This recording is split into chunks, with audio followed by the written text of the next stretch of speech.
Good afternoon and welcome to a regular workshop meeting of the Oak Harbor City Council. Today is April 25th. It is 2 p.m. in the afternoon. I'd like to call this meeting to order, and we have a guest with us today and an employee at the head of the table. I think I'll just go around and ask everybody to introduce themselves. I'm Mayor Bob Severance. Bill Larson, City Council Member. Jim Wiesner, City Council Member. Dennis FEHR, Senior Planner, Development Services. Kendra Braylon, FEHR and Peers Consultant. Joel Servadius, City Council. Erica Wassinger, City Council. Welcome to all, and our first item of business is development services. We have A, B, and C.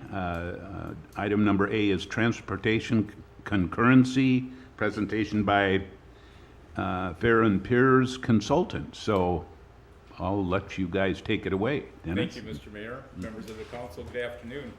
I will quickly do an introduction here and then hand it over to Kendra, but as some of you may recall, a couple of years ago we adopted our transportation plan through a lot of public effort and outreach and a lot of staff input. We identified that one of the main principles of this plan is kind of a multimodal approach, where we don't look at just the vehicular circulation, but we look at freight, transit, pedestrians, and bicycles. That was a key theme throughout this entire plan.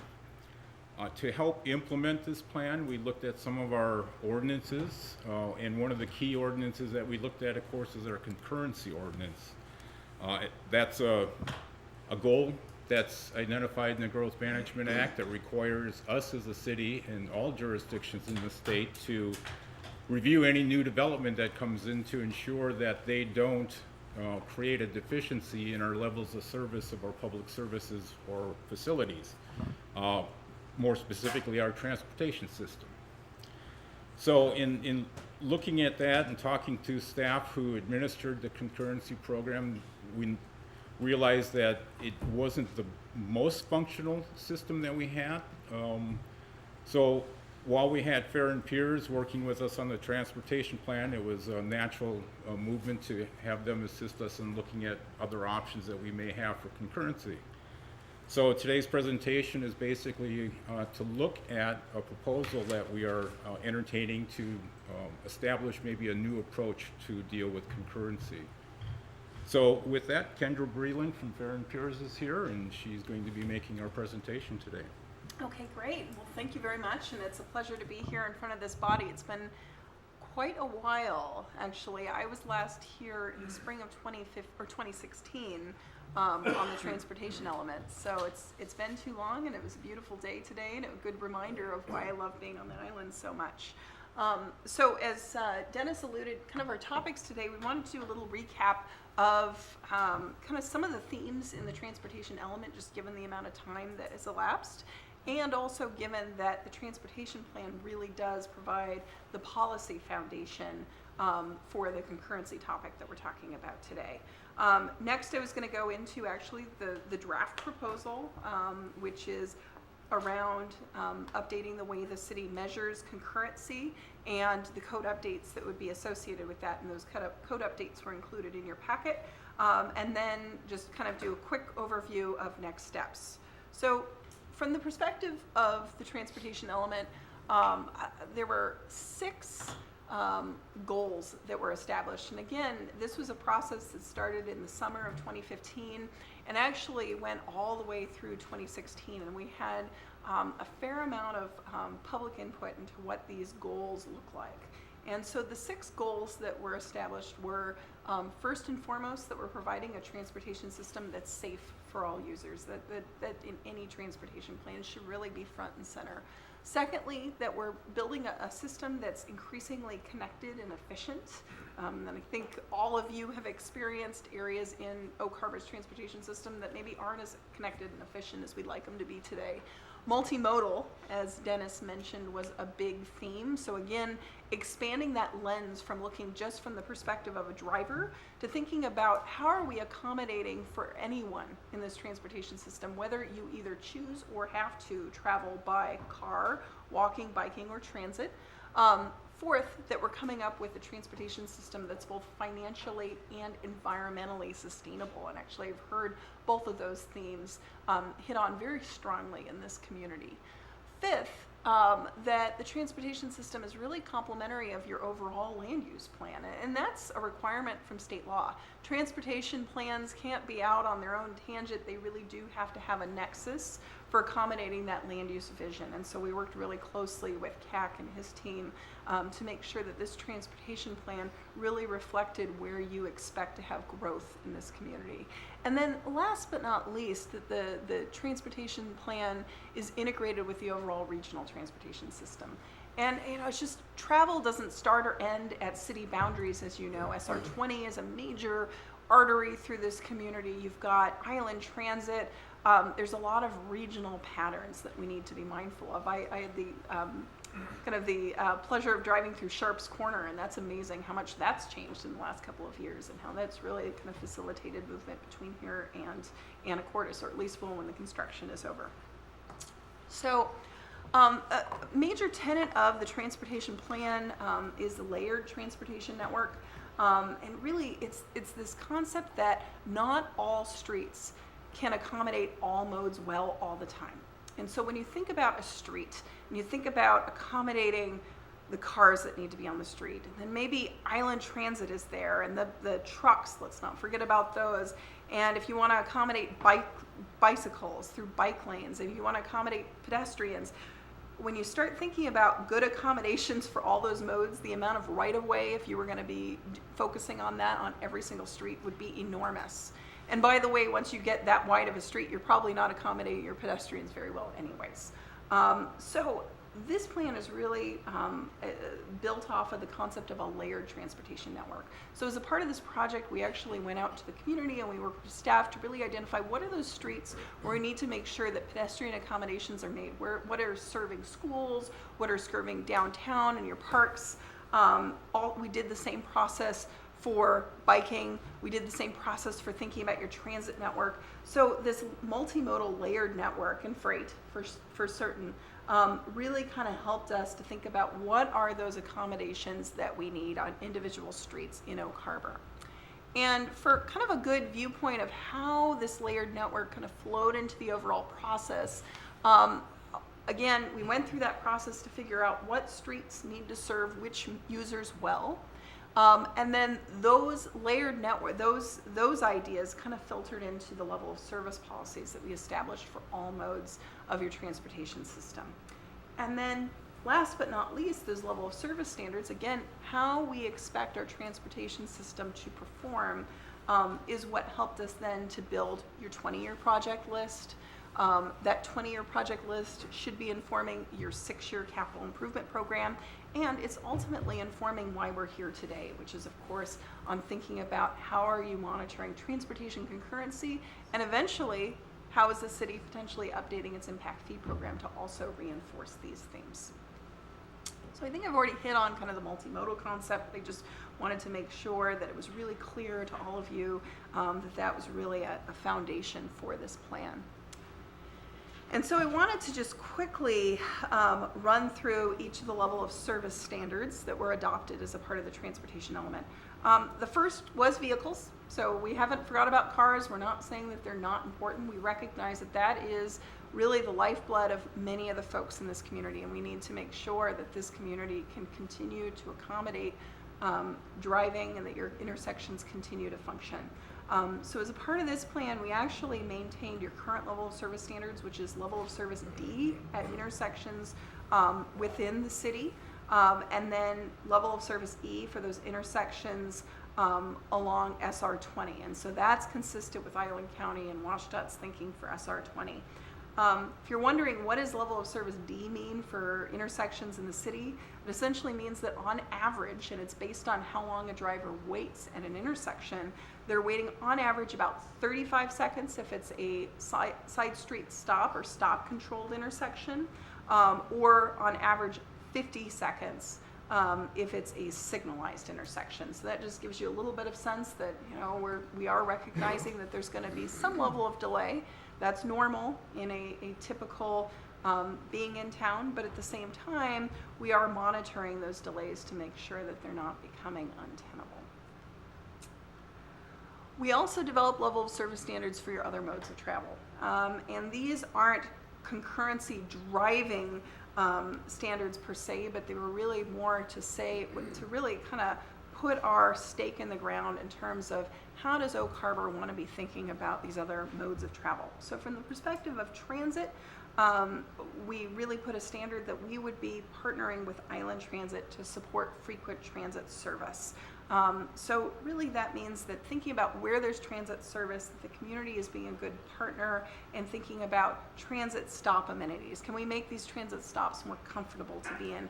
Are we making sure that there's good pedestrian access to these transit stops? And so really partnering with Island Transit to understand where their routes are to make sure that we are accommodating access to those routes. And where, for example, there are routes, if we don't have good accommodations, those are things that we'll think about pulling into our project list.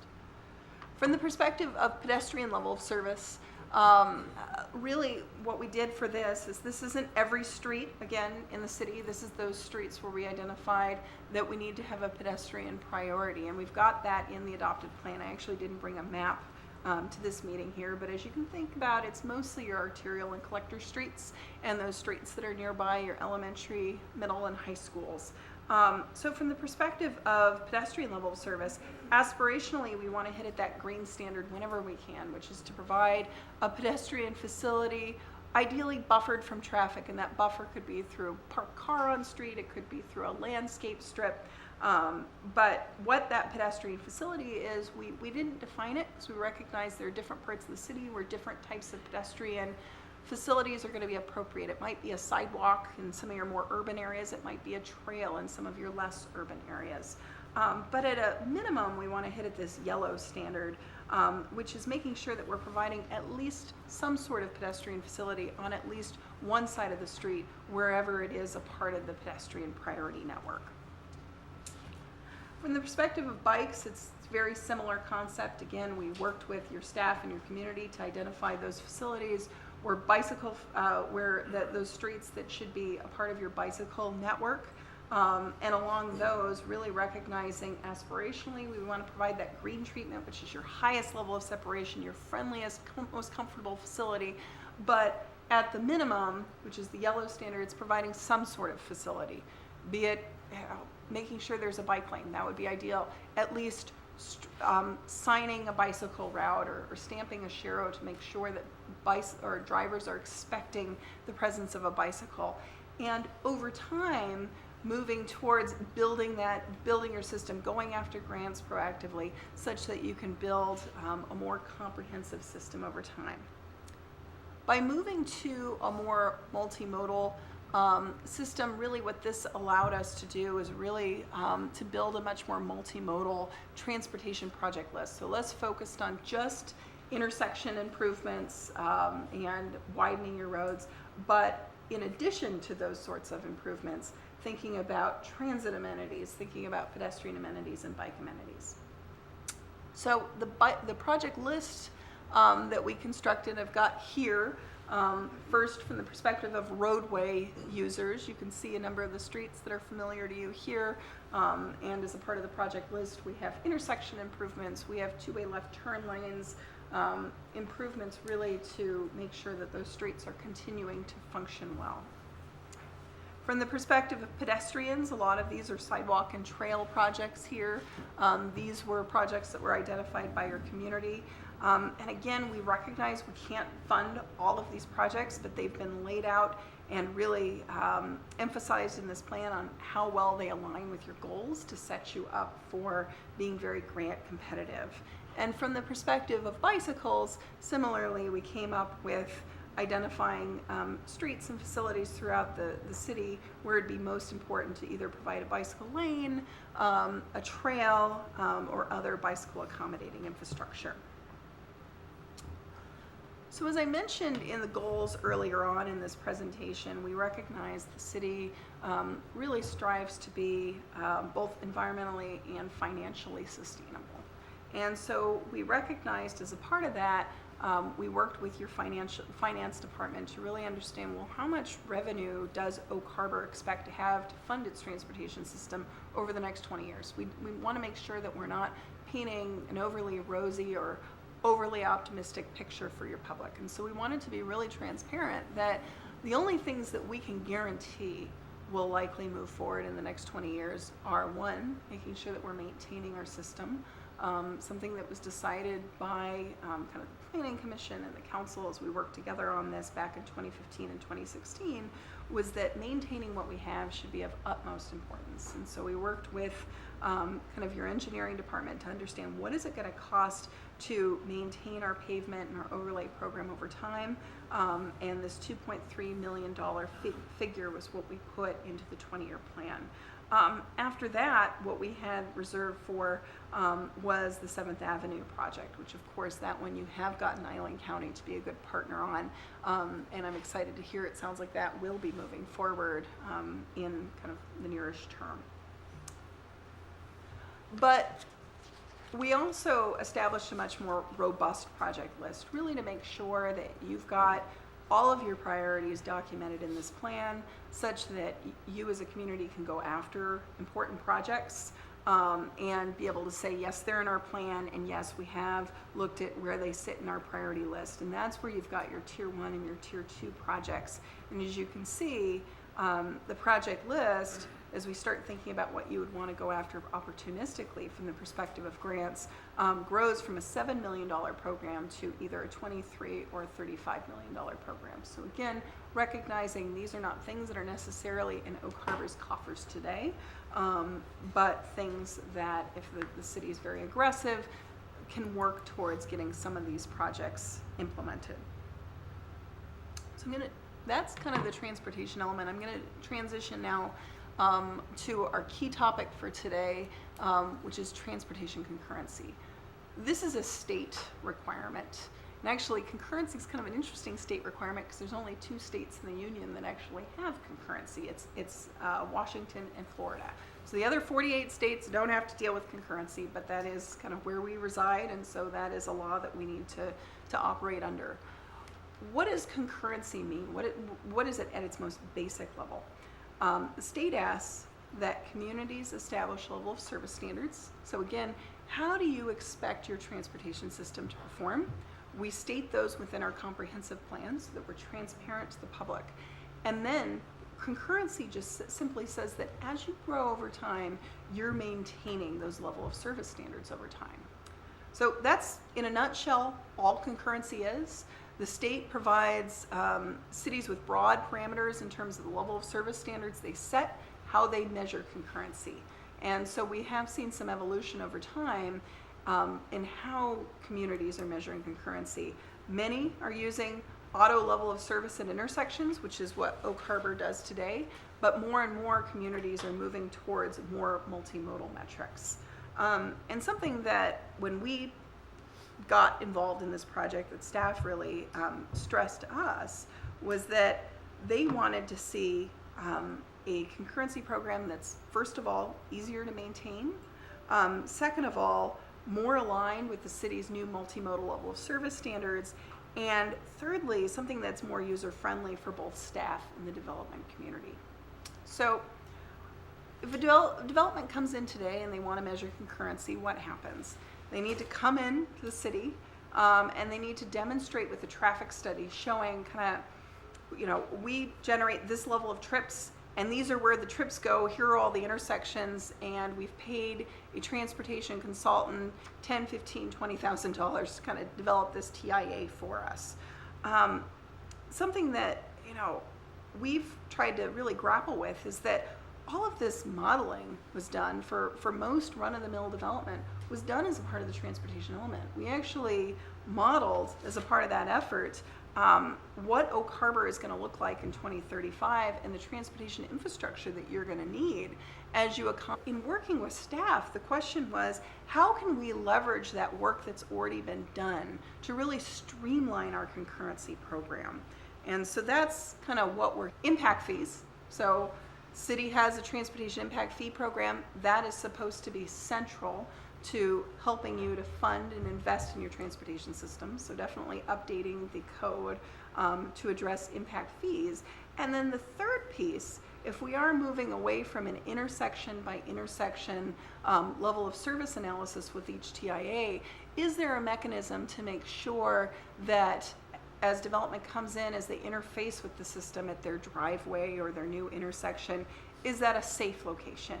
Is it operating at the level of service standard that we expect of our streets? And that's what we call safe site access.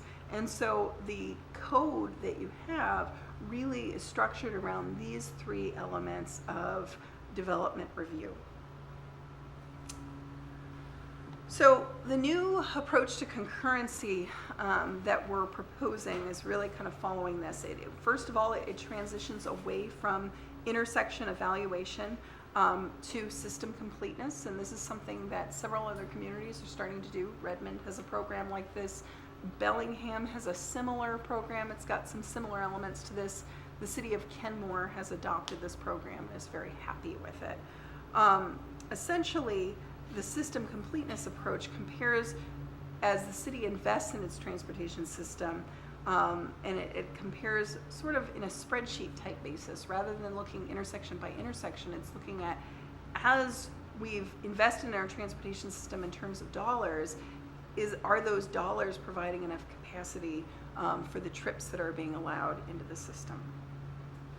And so a way, Dennis asked me to include a little image here to really kind of help kind of give a sense for how this would work. And so what you can see on this image from the demand side, as we develop over time, as we allow in the expected number of households, as we allow in the expected amount of commercial development, each of those households and commercial development have an impact on the transportation system, and that can be measured in terms of trips. When we were doing your 2016 transportation element, we forecast how those trips would impact the system, what list of projects would be needed to accommodate those trips, and we came up with, again, that $7 million base project list.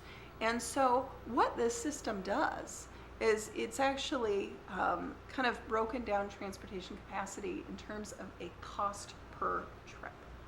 And so that cost per trip metric, a much more simplified metric, just allows staff to compare over time, okay, of the projects that we've either built or we have funded in our 6-year transportation improvement program, and the state allows you to take credit for things that are in your funded 6-year plan, do we have enough transportation capital coming online to accommodate the amount of development that we're permitting in the door? And just to kind of go back here, so essentially in this kind of bucket analogy we have here, if you're not building your system fast enough, that bottom bucket won't be big enough if you're allowing too many trips in. So it's just a comparison. It's a pass-fail. But it's an easy way for you to track over time and say, okay, we're allowing this much development in. Our trip bank is either getting closer and closer and we need to invest more in transportation system, or we've got plenty of capacity and we don't need to worry about it. So the concurrency calculator is a spreadsheet tool. We'd still be working with staff to further refine it, but essentially what it allows them to do is to insert projects over time and then also to monitor the level of investment they've had in their transportation system. And again, to say, is our trip capacity, is it net positive or is it net negative? And as of right now, at this point, we would think that you'd have a fairly high level of net positivity, but that is something that staff could monitor over time. So the last elements of the code, just to give you kind of some of the code provisions that we have there, and I'd be happy to talk about these more in detail in Q&A. This is kind of how we've restructured it. These are the primary 5 areas of your code. We tried to crosswalk how things have moved, but again, the integrated transportation program is really kind of the newest element there. We've restructured kind of how the concurrency test would be performed, and then in terms of your transportation impact fees and your safe site access, those are code provisions. So Next steps would be after we've heard from both you and I guess Planning Commission was able to hear this last night to incorporate thoughts if this is something that the city wants to move forward with. And then eventually the city might also want to think about its impact fees and kind of how does your current program reinforce the projects that are included on the transportation element. So that's all I have. I'll stop talking and happy to take your comments. Thank you, Kendra. So, council, any questions? And then Councilor Servadius? You showed, if I may understand the slide correctly, level D, level of service for the intersections, and then SR20, D, and E. Yes. Is that the goal of this, or is that an actual current rating, or is it both? That is the standard that's in the transportation element. So that's actually not something that concurrency speaks to. So as a part of the transportation element, we said that that's our standard. So we do not want to accept any more delay than the level of service D at your city intersections or level of service E at your SR20 intersections. So again, that's not what it's currently operating at. Many of your intersections are operating better than that today. But what it's saying is that at the point that you start approaching that, the city needs to start thinking about capital improvements to reduce delays at those intersections. Okay, and then the follow-on slide, you had the red, yellow, green for pedestrian, bicycle. Do we have those ratings somewhere, or that's something you're working on? We actually, what those are is that's a standard, so the city staff can kind of go out, and if it's a street along a pedestrian priority network, for example, you can go out and you can kind of say, well, do we have a facility on one side of the street or not? And if we don't, then let's think about how could we fit one in. Those ratings helped us to craft the project list that is within the transportation element. So we did go out there, we found those most critical gaps to achieve those, and those kind of underlie the overall project list. Okay. I'm just curious, will we have that somewhere? It's in the, all of that is in the transportation Yeah, plan. it is in the plan. Yeah. Okay. And if it's, we'd be happy to get council extra copies of that if somehow you've misplaced yours. Perfect. Thanks. Okay, other questions? As noted, Kendra's mentioned that we did make a presentation to the Planning Commission last night. It was just a public meeting, so it was kind of a first touch with them, as this is for you. We'll be moving through the process. If staff is good with what we're proposing, which we are, and Planning Commission is, we'll have probably a public hearing at Planning Commission's next meeting, and then bring forth their recommendation to you probably summertime. Dennis, do you mind if I add something? No, absolutely. Just sit here. So, one of the things that Kendra touched on, and I think it's really important for the council to hear maybe a slightly different way, is that one of our primary goals from staff was to have a process which more directly related to our community and the types of development projects that we typically see. We don't have, as you know, driving around town, we don't have lots and lots of brand new projects which create a tremendous amount of trips and demand for transportation facilities. What we're more likely to see are either existing businesses growing a bit, or maybe existing businesses moving around town to different spaces as they continue to grow. And our current system is very cumbersome for those individuals, and frankly probably very costly for them as well. And so a primary goal of this process and its simplicity of use was to make it easier for us to guide those existing businesses through this portion of the development process without costing a lot of money, but making sure we were protecting the public interest and meeting the state law concurrency requirement. And so just really want to emphasize for you that that was a primary goal of ours, and we're really confident that this new system is helping us to meet that goal.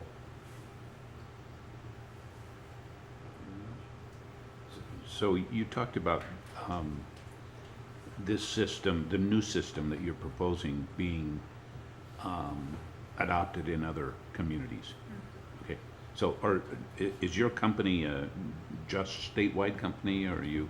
No, we have Our headquarters are actually in California, Okay. so we practice in a number of states. I think we have offices in 5 or 6 states.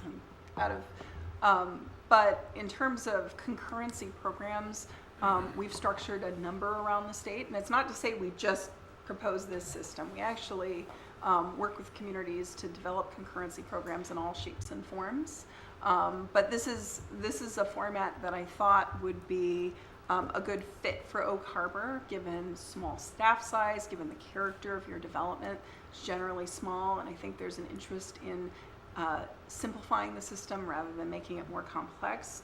One thing I would say about this new system, staff has been really integral and vocal in kind of how the code is structured, and they have built in some safeguards that if you have a development that comes in that's really very different than what we anticipated within the transportation plan modeling, that they've got those safeguards in place to require more traffic analysis and more concurrency analysis to make sure that we don't have any unintended consequences of developing a more simplified system.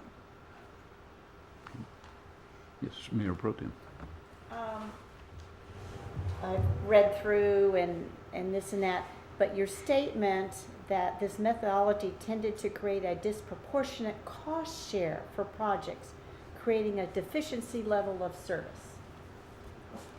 Okay, so I can tell we're trying to streamline, make it efficient. You have to have this part, but not be so cumbersome that you're stopping along the way to get your development or reroute your thing.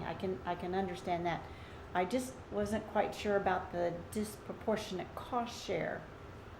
I'm not seeing that, but I'm also not in that linguistic, of the transportation. Yeah, that was a finely crafted sentence by Dennis. Okay. Well, I need a little Thanks, Steve. interpretation to bring it down so I can understand the disproportionate share. So I'll take a stab at it, and Thank you. then if I make a mistake, Dennis can clean up the mess, okay? Oh, yeah. So, I sort of alluded to it just a moment ago. The more typical thing for us to see, rather than a giant new user that's going to create hundreds and hundreds of trips, is the smaller business that's moving into the vacant space inside of one of our shopping centers. Under both state law and municipal code, that they have to go through the concurrency test. And so the disproportionate cost part of that comes from what do we have to ask them to do to prove to us that they're not creating more trips than what the intersections can handle. And so if it's above a certain number of trips, then we're going to need to, under our existing system, we're going to need to see a traffic study. And so there's an attendant cost associated with that. And if what we're really talking about is that there was a retail use in there up until about 3 months ago, and they moved out, and now a new retail use is moving in, does it really make sense for us to require that particular new business to have a transportation study? We think the answer to that question is no, it really doesn't. So there's the disproportionate cost piece there.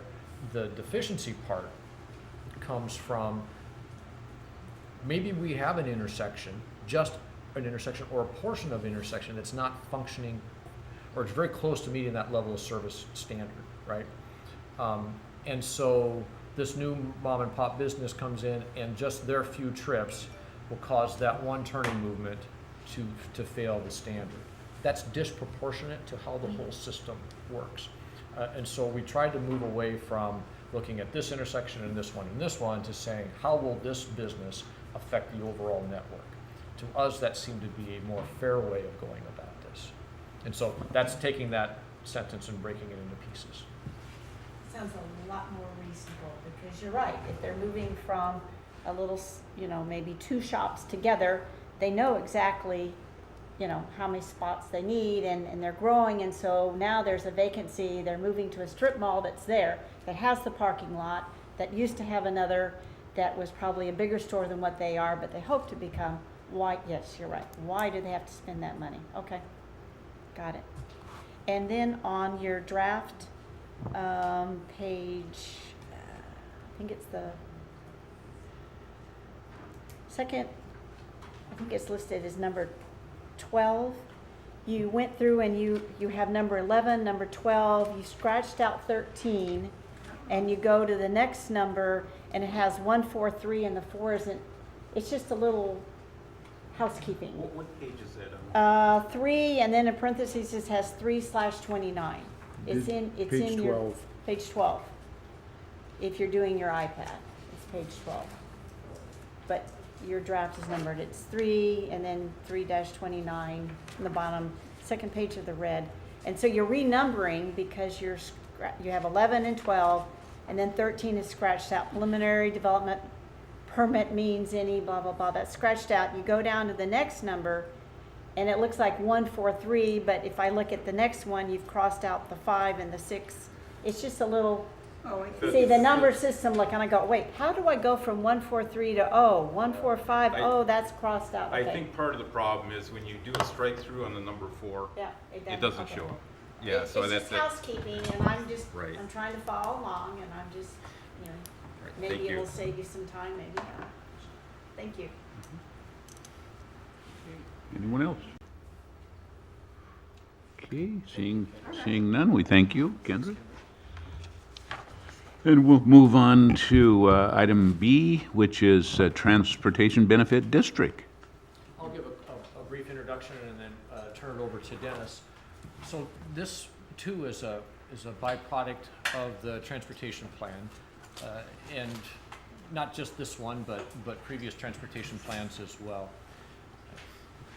You know, I think Oak Harbor has a pretty good track record of getting RTPO or TIB grant dollars to do arterial streets, or to do when we actually build a new intersection or put up a traffic signal. We've been very successful in getting grant funds for that. As you all know, where we lack our own funding source is for maintenance and repair of our local streets, because the TIB funds and the RTPO funds, those can't be used on local streets. And so and from those of you who have worked with our budget before, you know that our funding is very limited in the streets division when it comes to maintenance. There's a tool available to us under state law that could potentially allow us to generate a funding source to take care of our local streets, and that tool is the Transportation Benefit District. And so this was something that Dennis really latched onto as he was working with Kendra on the concurrency stuff, and said, look, this is really worth talking about. And so we briefed the mayor on it. The mayor said, you know, let's bring the council on board with this and see what your thoughts are. So with that introduction, I'll turn it over to Dennis, and he can talk to you about Transportation Benefit Districts. All right, thank you, Steve. To get this initiated, what I'd like to do is kind of a show of hands of who's familiar or have heard of a transportation benefit district, or if this is totally new ground. Mayor, yes, indeed. Anybody else? No? Okay. That's good, because I hope your knowledge will be increased by this presentation. As I like to do is prepare kind of a strategy of approach here, and what I first like to talk about is kind of the legislative authority, how this became into being in the state of Washington, look at how it's being utilized by other communities in the state of Washington, take a look at what we have in policy as far as guidance to maybe provide the structure for this program. What are the options under this authority that we would have under the Transportation Benefit District? Essentially the benefits of a benefit district, and then discuss with you the potential next steps for this project. So essentially in 2005, the state legislature created RCW 3673, which is wholly to identify the transportation benefit districts. The main intent is to encourage joint efforts by the state, local governments, and the private sector to respond to the need for those transportation improvements on state highways, county roads, and city streets. So it's a pretty broad encompassing for the intent. The legislature further goes on to identify and define transportation improvements as a project contained in the transportation plan of the state, RTPO, or city, county, or eligible jurisdiction. So basically, what Kendra was talking about, the projects that we have in here, specifically the Tier 1 projects, would be eligible for funding through the Transportation Benefit District. Transportation improvement, again, further defined in the RCW. I'll focus on the last sentence there, and Steve mentioned it as well. It's, projects may also include the operation, preservation, and maintenance of these facilities or programs. These dollars can be used for repavement, rehabilitation of our streets, which is rare in most cases with grants. And again, to conclude the background section, general powers of the district. It's a quasi-judicial corporation. It's an independent taxing authority. You can create taxes through this district. Possesses all the powers of a corporation for public purposes. Street improvements are a public facility. And you're authorized to impose taxes, fees, charges, and tolls. As a side note here, when we talk about district, and if we pursued this option, this council would actually be the members of that district. So you would be the commissioners or the board members of the Transportation Benefit District. As far as statewide implementation, in the 13 years that this legislation has been on the books, the state of Washington has 94 cities that have actually created a transportation benefit district. 4 of those cities have actually utilized both TBD forms, which I'll get into a little bit further down in my presentation. 9 cities are unfunded and 4 counties that are unfunded, and basically what that means is they've created the district, but they haven't taken the next step in creating the funding mechanism for a variety of reasons, and I don't know those at this point in time, but I did notice that a lot of those created their TBDs within the last year or two, so there's a process involved to actually get the revenue source to the community. As far as policy guidance that we have in place, first of all, we'll look at our comprehensive plan and our transportation element. It's pretty clear there that we are looking for new sources of revenue, such as creating a transportation benefit district. In our plan for the transportation plan, we identify the formation of a transportation benefit district as a tool to assist us in plan implementation. That was pretty clear. I think Kendra also brought that point forth in her presentation. Steve mentioned our budget. Our currently adopted budget, which is their 2018, we look at options or actually a streets goal to secure stable funding source for our streets division's operations. So this TBD is actually dovetails into those policies quite nicely. So keep that in mind as we pursue down this path. The local need is quite clear. As we look at our 6-year capital improvement plan, focusing on the streets portion of it, there's some big dollars there. No getting around it. We do have some balanced numbers there of grants, REITs, options are there. But in 2020, we're looking at almost $4 million that we're plugging into our street section of the budget. Revenue sources are pretty scarce. Grants are always unstable, to say the least. This could be a potential option for another revenue source to help offset some of these bigger numbers.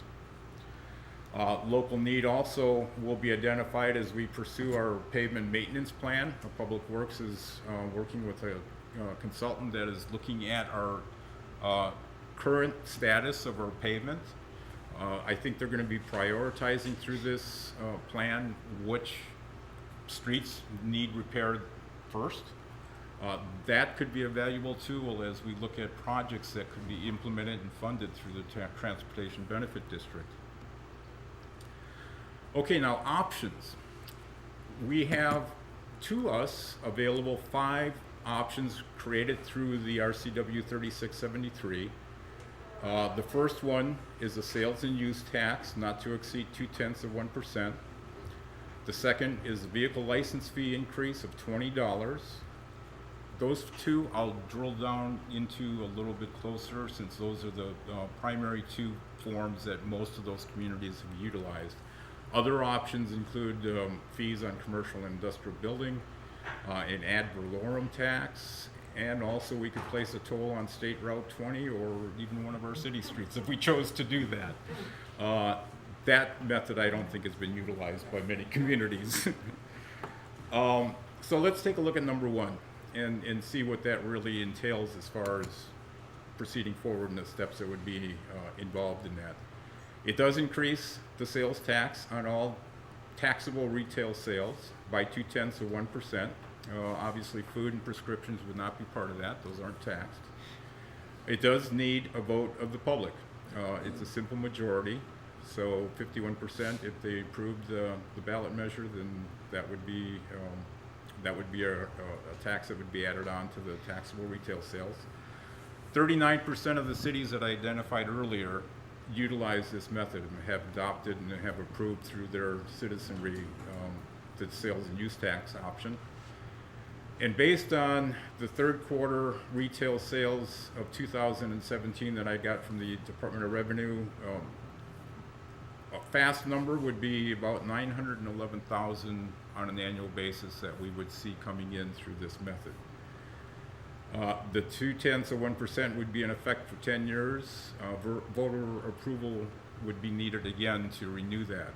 The city of Esquimalt actually is going through that second process as we speak. They created theirs in 2008 and they're looking at doing a renewal this year. Some of the communities that utilize the sales and use tax, obviously in our region, our sphere of influence, there's quite a few that do the 0.2%.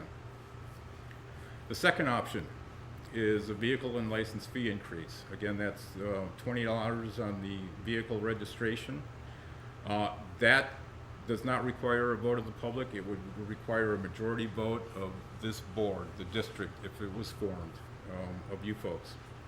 61% of the Washington TBD cities utilized the $20 license fee. Based on the annual registered vehicles that we have in the city of 15,920, the revenue source that we could potentially be looking at is about 315,000. So basically 1/3 of the 0.2% method. Anacortes and Cedro-Woolley are the two communities within our sphere that utilize the license registration increase. As noted, the Department of Licensing would be the administrator of this project from the state level. They would receive 1% of the fees that we would receive. That's been allocated or identified and reduced as part of the 315. Department of Revenue would be the state administrator, and they would take 2% of the revenue. So what are the benefits of a benefit district? I think it's pretty clear. This I stole from the city of Esquimalt. After about 8 years of utilization, the TBD revenue source for their streets is actually their biggest source of revenue at 29%. Of course, they're a smaller community, but they do service a larger population outside their corporate limits. But this was kind of an example that I'd like to show that potentially this could be a fairly sizable revenue source for us. Obviously, other benefits of this district are just the ability for us to utilize this revenue source to improve our roadway surfaces. And these are a couple of examples of degrading pavement situations where sometimes the cash may not be available to go out and program these into a funding source and actually get repaid, but this potentially could be that revenue source. Other advantages, again, I stole these from the city of Esquimalt, but before and after pictures of some of their projects that they funded with the TBD. It was pretty rough shape before, and now it looks like a pretty decent roadway that they created through the TBD funding. Other than roadways, we could also look at other issues that, or projects that identify safe linkages for our pedestrians and bicyclists, as long as we have that project identified in the plan. And as Kendra mentioned, we did have a multimodal approach, so there are a lot of pedestrian linkages that need to be done, bicycle amenities that could be funded. and certainly provide some safe linkages for our pedestrians. Other possible projects could be amenities that are linked to transportation. This is an example that I stole from the city of Sequim again, but one of the sources that they, or one of the projects that they utilize the TBD funds is for bike racks outside their little community restroom area. With that said, the next steps would be basically hear input from this body here, possibly get some direction to proceed. One of the next steps could be authorizing staff to prepare an establishing ordinance as a draft, which would basically establish the district. More than likely, that district boundary would be consistent with the city boundary. We would have to identify in that establishing ordinance the transportation improvement projects that we would be proposing to fund through the TBD. And basically we would refer right to our transportation plan for that. There would be a public hearing required for that establishing ordinance. And upon adoption of that, that would create the district body, which would be yourselves, which then could meet and discuss the funding options, plugging into either option 1 or 2. So it's a process, and if there was positive motion to move, not motion, but positive direction to move forward with this, timing could be acceptable for sales tax vote, because then we could plug in with the general election in November, which would save us some substantial dollars in that regard. Second option, of course, is if you need additional information, I could certainly provide that at a subsequent meeting, workshop, what have you. The third option would be, Dennis, go back to your office and shut the door. You know, so but these options are open to you, and I'd be happy to try to respond to any of your questions you have at this time. I know there's a lot of information here. Did you talk to the Planning Commission about this? No, Oh, a okay, presentation okay. has not been made. Okay. Mayor Pro Tem. Thank you. For the TBD district, can we do it by ourselves, or eventually do we have to hook up with the county or some other entities You would on actually that? have an option. Most Okay. communities just do it by themselves, the city corporate limits, but there is a mechanism where you can link up with other jurisdictions. However, then that changes the complexion of your board makeup. There would be representation from the county on the board, and instead of just the council members representing the city. All right, a follow-up question is, in Sequim or Bellingham, the other areas, do they put up signs and say your TBD money at work or They in the sure project? do. Okay, I know the 'cause- city of Sequim does. because that, to me, would be Yeah. very important to know if they're paying for something, they need to see, because we've definitely had, let's see, certain bicycle riders and other people that, you know, our roads aren't fit to ride their bike on. This pothole has been here now for, quote, you know, like 50 years. And, you know, when are you gonna fix our streets? And we really don't have money to even try to keep them maintained. We do the best we can, but, so I was just wondering. Thank you. That's all I have at this time.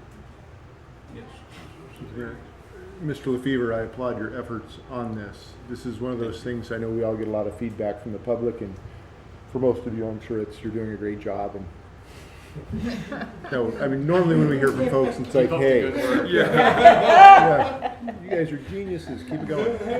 But streets are at the top of the want list, complaint list. I actually gave 2 talks this year at the high school I was invited, and the subject that students wanted to hear about, they did inquire about the treatment plant, but was the streets, and maybe because they're new drivers. But I was surprised, and I worked with Mr. Stoll and some others to get some pictures, and he's presented a graph where if you invest $1 up front in maintaining a street that's in good repair, that dollar goes a lot further than trying to rehab something. And I'm going to be very curious. We're working on a study right now, or do we know when that'll be delivered as far as the? It's seen a draft of it. We're doing a review of it right now. I mean, I think we can kind of guess that we need to put some money there. So I support looking into this, and I appreciate the efforts, because it's one of those things that it's, I think, on a lot of folks' mind. Not necessarily everybody wants to pay for that, but that's part of what we all share in that expense. So I look forward to exploring the options. Thank you.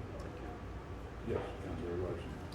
Thank you, Mayor. And in talking about coordination and cooperation with the county, as Mayor Pro Tem brought up, they don't have their own transportation benefit district at this point, correct? That's correct. And so if we get on board with this, and then what I would like to see is us reach out to the county, and I don't know if we don't want to open that can of worms, but I'd like to find out, do we want to talk to the county? Because I read in here that we can cross those boundaries, and of course that would change the composition of the board, but then we would have some more input from them.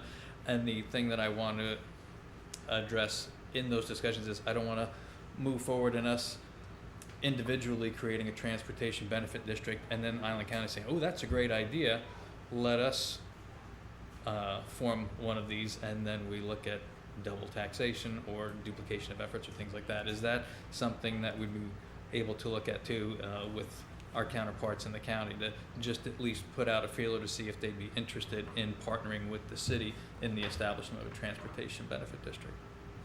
I think that's certainly something we could do. What also I could do is look at other transportation benefit districts that have been formed with multi-jurisdictions and see how that functions for those jurisdictions as well. Okay. Thank you. Councilor Leeser. Thank you, Mayor. Maybe one of you can answer this, knowing that you didn't write the RCW, but in the RCW, it states the legislature also seeks to facilitate the equitable participation of private developers whose developments may generate the need for those improvements and the improvement costs. Can you explain what the intent of that is? I would guess that's that funding source number 4, the one that said commercial and industrial permit fees. Yeah. Back there for It is back quite a Yeah. ways, but Oops. I, Not yet. You passed it? I there we pass go, it? right There there, we go. number Yeah. 3, commercial and industrial building fee. So that's how I would connect those dots, Mr. Wiesner, is that since you can make a case that the commercial and industrial buildings are creating a fair amount of trips and wear and tear on your streets, you could use some sort of building fee on those users. And that might be how you see the legislature bringing in the private sector side of things. Okay, thank you. I think along with that question, item number 1 and 2 would not do that. That would not take, Well, not directly. Yeah. You But- know, maybe more indirectly to I the guess degree that certainly, you have yeah. commercial trucks which are being licensed in your community, they're gonna pay the tab fee, and so if you had that fee imposed, you'd have the $20 fee on that. To the degree that those businesses are having sales and use taxes for things that they acquire in the community, you know, they would be a contributor to that as well. So there may actually be another connection to that. Mayor Pro Tem. Thank you, Mayor. You know, people are concerned if we're paying for something and we're collecting the money, we'd like that money to stay here to work where it's supposed to. So if the county were to come in, we don't have to give them the money that's collected from our citizens for our city is what I'd like to know. It's one thing to create a bigger district, but most people, it's like, well, I don't necessarily, I want to fix my cities where I live and where I'm driving my car. Would we have to give any of it to the county if they decide to become their own district? But like Councilman Larson, I don't want a double taxation either, because our city is within the county. But that would be a question. I mean, most people, if I'm giving money and I'm being taxed within my city, then I want that money to stay here in the city to go to help us, to help our community. So that would be a question I have no clue about. I don't either. But part of that, I don't, and maybe I'm missing something. I don't see where a double taxation issue comes into play, because for sales tax collected within the city of Oak Harbor, we get a percentage of that sales tax, right? And this percentage would be applied to us for sales inside of there. And so to the degree that county residents shop inside of the city limits, they would be paying that fee, and that would be part of the monies that we're collecting. But I liked what Dennis said earlier, which is he'll take a look at others to see if there are joint city counties, and maybe we can look at their ordinances that formed it, see how Yeah, they're see formed, how it- see if they address the issue of, do they keep all of the funds inside of the boundaries of where they were collected? Do they commingle those funds and then decide how they're going to apply to the streets in their collective network? Maybe some of the whereas statements in their ordinances would give us some clue to that. I'm just curious, I live on a street that's half in the city and half in the county. The county half always gets repaved, resurfaced every year. My half does not. So you know exactly where that county line is on my street. I'm the last street in the city limits, so. Just curious, thank you. So did you say that Squim did the two-tenths of a, Yes, and so how did that vote go? they had 2 votes. They Okay. needed 2 votes. The first vote, which they had in 2007, failed, 51 to 49, and then they came right back at the next election that they had available, and then it was successful. Basically, reverse percentage. But the complexion of the city of Sequim is a little different than the city of Oak Harbor. The age demographics are quite a bit different than what we have here. A lot more seniors seem to be a little bit more conservative in their votes, so. Sure. Okay, any other questions or input? So, where are we leaving this? Are you gonna bring this back directly to council? I would like to bring it back as soon as possible, I don't know, next workshop. Yeah, I think maybe that's a good question for us to turn around, if we could, Yeah. Mayor, which is, we've got some great input today. Would the council like the answers to your questions at another workshop? Or would you like for us to take a stab at drafting an ordinance which would create the Transportation Benefit District and be prepared to answer those questions in our agenda bill as part of that regular city council meeting? I'm in favor of looking at the formation of a TBD. I think it would give us a ability to earmark funds. It obviously, depending upon how we collect the tax, it could be a benefit where we could have, out-of-town visitors, obviously helping fund the maintenance of our streets. I can tell you that I've received a few pieces of input from some people. In fact, one of the pieces of input was quite entertaining. The pothole in the parking lot by Sherwin-Williams. If you guys would get on that. One of my constituents is very concerned about that not being maintained. But Kathy's writing that down. Pothole at Sherwood. but anyhow, I certainly would say that I think it's something to move forward on. Obviously, if we do decide that we do have to take it to a vote of the people, timing is important. So I'd like to see it come back in a form of a ordinance, maybe along with some of the answers to some of our questions during that presentation. Yes, Councilor. Similar thoughts. You mentioned, obviously, if we go through with the sales and use tax, it has to go to a vote. November would be the ideal timeline. Seems like we have enough time, but we don't want to waste any time. Is that enough time if we did another workshop? Well, I think, if there's knowledge in the audience, but I think the filing deadline to get it on the November ballot is in August. So we're playing with that time frame. And then there's, subsequent decisions that need to be made after the district is formed. So, I guess for me, I'd like to make sure that we keep the timeline accelerated. It's always good to have extra time. And last but not least, whether it's in a workshop or with an agenda bill, just trying to find out what is the most equitable of 1 and 2. I don't think a toll is going to fly. But of the 2 options, when you consider the amount of people that move through Oak Harbor,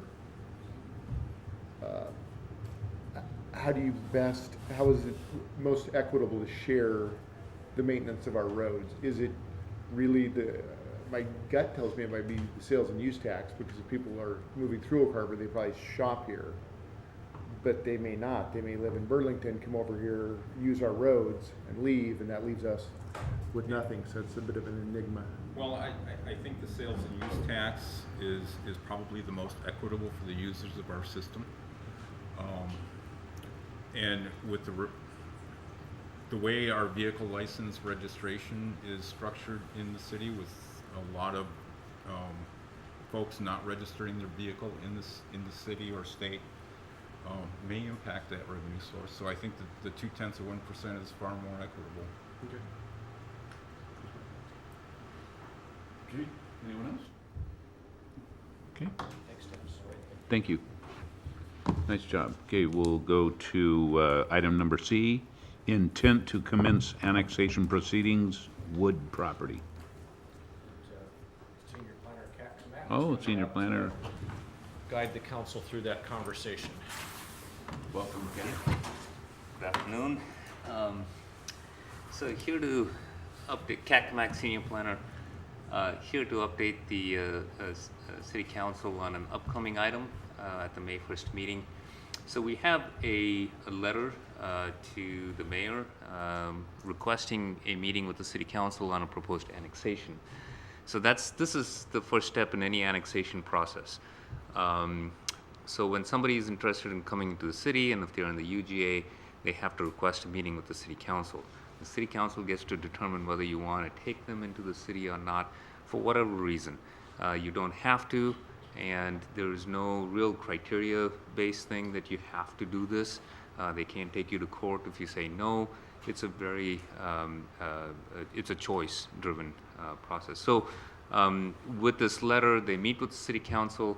We kind of discuss the issues. We discuss whether it's beneficial to bring in the property at this time, and then they move forward, get a petition. If it's multiple properties, they have to go to property owners, get signatures, and so on. This one is a 5-acre piece, and it's owned by a trustee, by a trust. There are a couple people that have interest in that, and so there's no, and they both are wanting to come into the city, so there's no real petition or running around for votes or anything like that. It's pretty straightforward for the most part.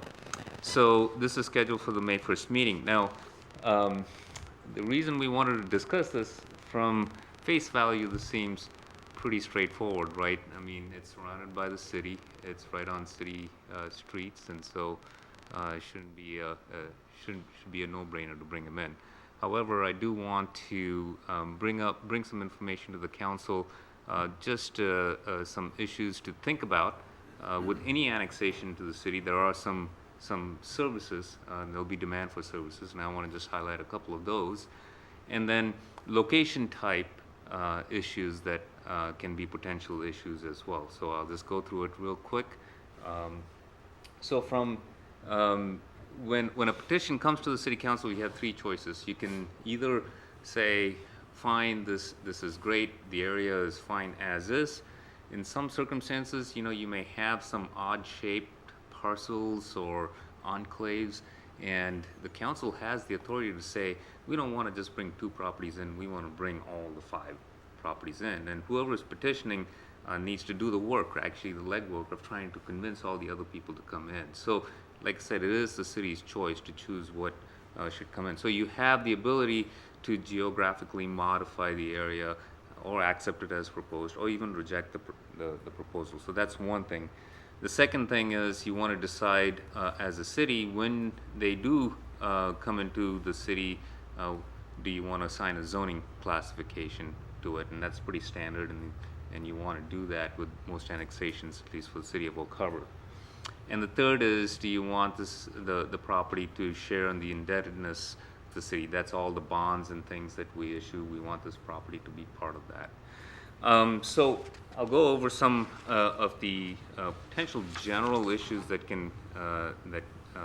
you have with any annexation. So continuing to annex property into the city has a demand on services. All our utilities, all our street system, our police, and our fire service. And with annexation, we do hear from our fire department that we are extending our ability to serve. And our fire chief will be able to tell you that you know, we are pushing the limits of our fire station and the services that they can provide. And with every annexation further and further from the station, that service is getting stretched. So just generally, I'm not saying that this property is one that tips it. It's hard to tell which one does. But if you ask the fire chief, he said, we tipped that thing a long time ago and it's necessary pretty soon. So there are consequences to annexation, and that's just general with any annexation. So wanted to bring that up. There are also transportation related impacts. So any development has the potential to create trip generations. There's various ways they can get spread out within the neighborhood, but eventually they'll all come towards Highway 20, and there'll be some improvements that are necessary at some point. Now, when that happens is hard to tell. Which development will trigger it is hard to tell. And who does the improvement at the time it's needed is also hard to tell. Sometimes it could be the property owner's responsibility to get it done. Sometimes it's based on the overall impact of the region and maybe the city's responsibility to get it done. These are things that are determined when the need does come up. So these are some general impacts of general annexation. We want you to be aware of that as we move forward. Property-specific challenges. 5 acres, they annex into the city and they sell the property to a developer. Developer is very enthusiastic about developing, and within a few months is knocking on the door with the preliminary plat, let's say. Well, timing of development does create issues in terms of how it's serviced. So this property slopes south, so all the water is going to go to the south.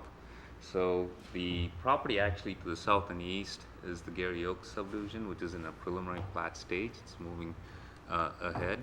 But ideally, you would want to have some of those improvements done when this is being planned for, because they're going to kind of tie into the systems of the adjacent development. If they come ahead, can they do it? Yes. They'd have to get easements, so they may have to buy easements. They have to do something in order to get that stormwater. That all adds challenges to a development. That's for stormwater. Water is pretty easy. Sewer is again another issue. Again, the property goes south. Our policy is for gravity flow sewer. So ideally, they would connect to a sewer system that's already built to the south, and they would connect. It would go down to the Scenic Heights lift station and back to the treatment plant. That would be the ideal situation. If they come again ahead of any of the systems built, then they may have to build a force main that pushes everything uphill to 24th. And then when the gravity system comes, they may have to abandon it. Well, again, that adds cost to the development. So these are things just want you to be aware of. These are all possibilities. We can't necessarily predict the timing of when the development.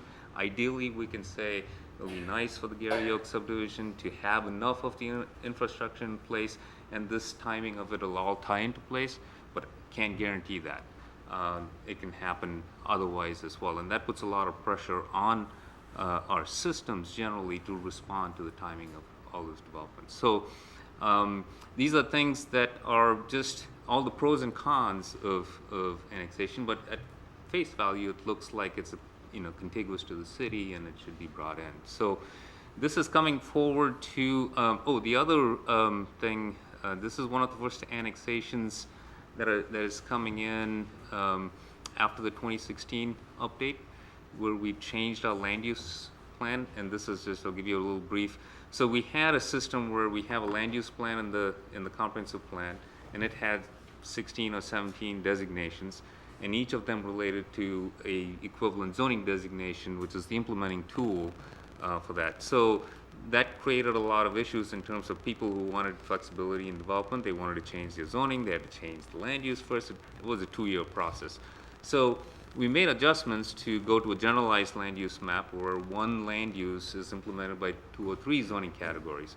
So this adoption of zoning as you annex, so it's the property is designated for low density residential in the land use map.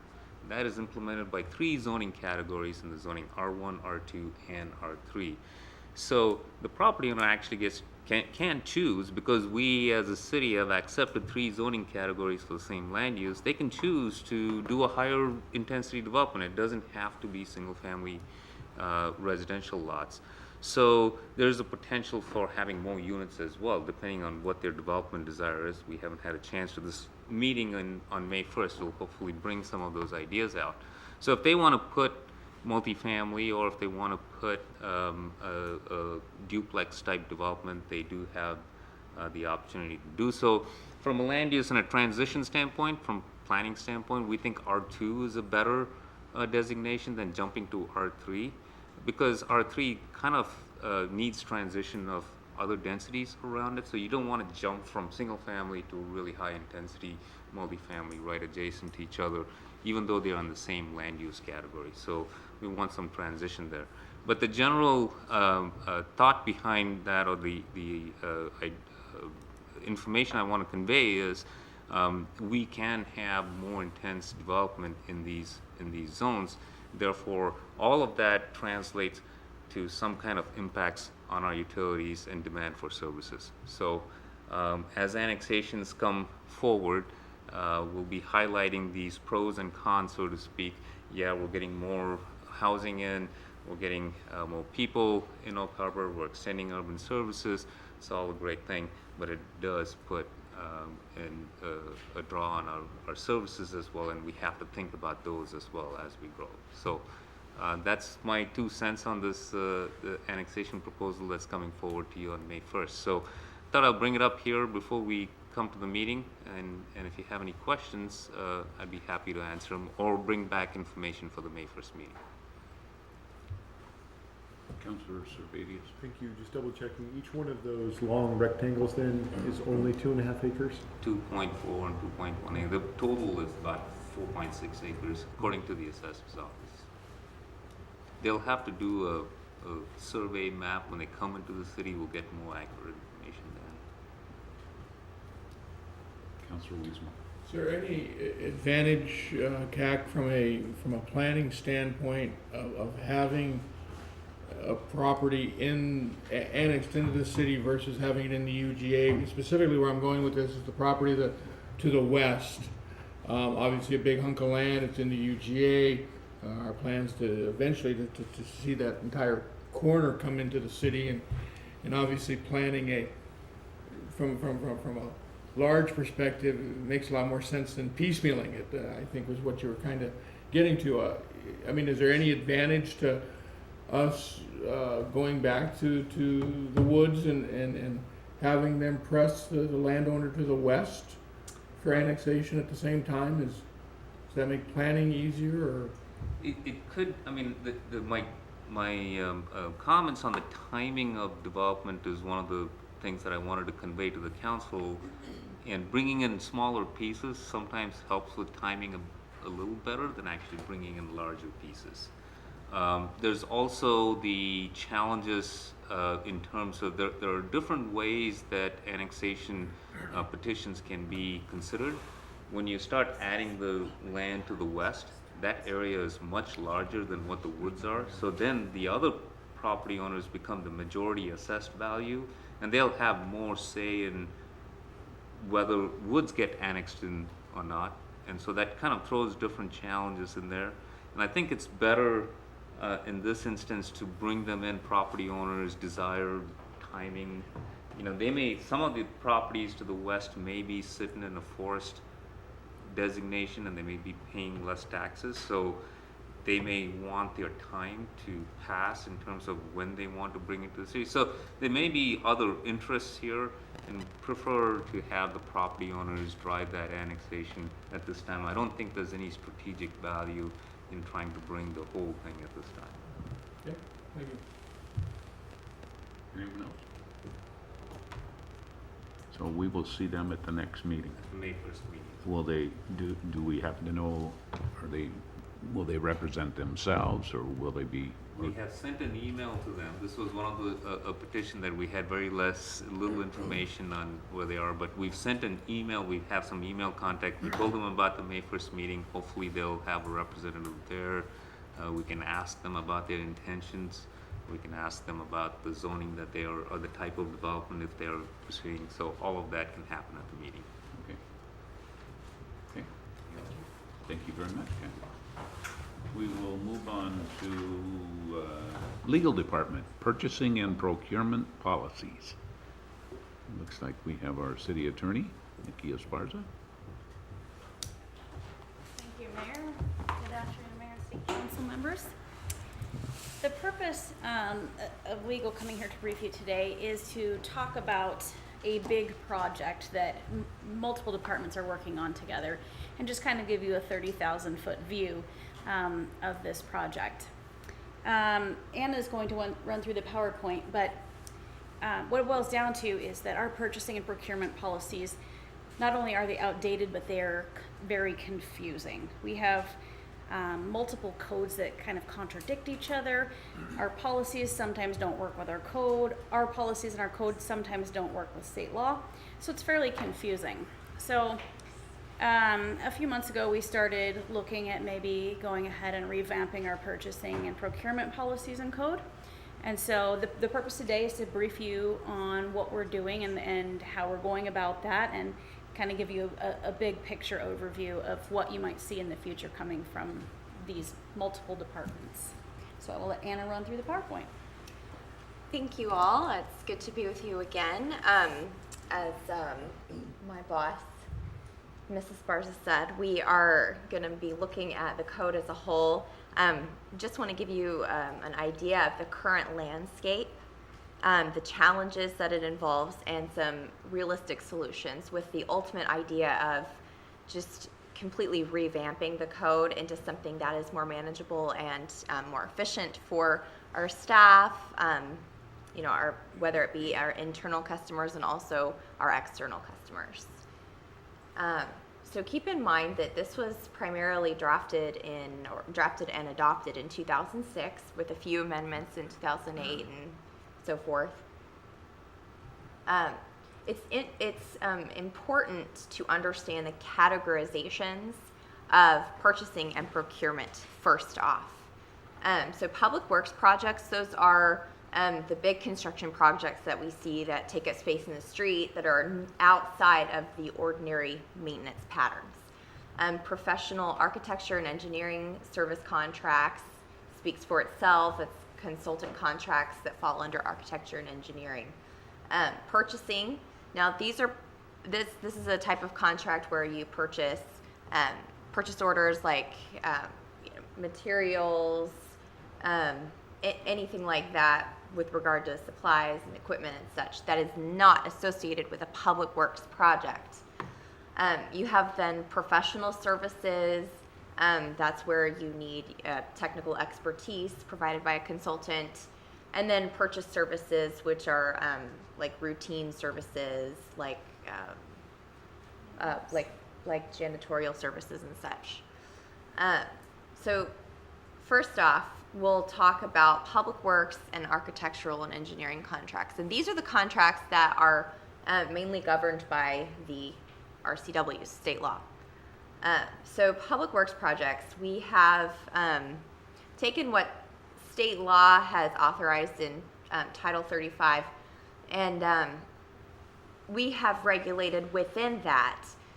We've provided more constrictive regulations, and really what's happened is, think about it, what was adopted over 10 years ago.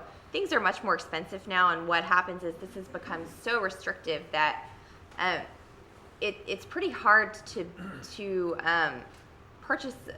If you take a look at the threshold differences, it's pretty hard to be able to figure out, you know, is this project going to cost $30,000 if it's a multi-craft trade? So then you're not sure what it's going to cost, and okay, you err on the side of it may cost more than $30,000. We'll just go out to formal bid. One of the problems is, you know, what is a formal bid? You know, formal bid, there are quite a few pieces to it. You've got to put out the notice. You've got to draft the bid specs. You've got to have the the bid opening. So there's quite a few pieces, and then there's council approval. If there are issues with bidding, then you have legal crossover. If there's